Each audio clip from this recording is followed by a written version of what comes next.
Hello guys, this is a quick video on how to connect to the fastest server on Roblox. So first of all, you will need an account on Roblox and you will need to play it. I do not play the game, so you ain't gonna see the crucial option here, but you can do this at home, trust me. So first thing, you want to click on this gear over here in a right upper corner.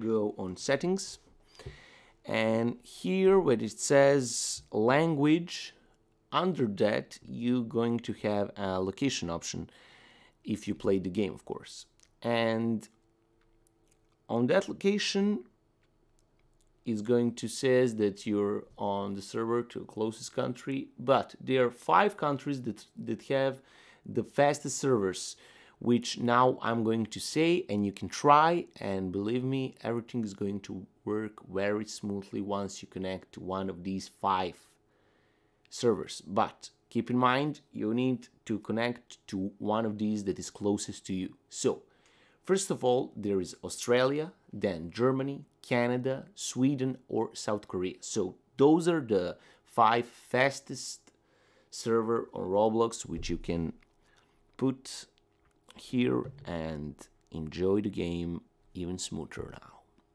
Thanks for your time. Give us a sub if this video helped you. See you next time.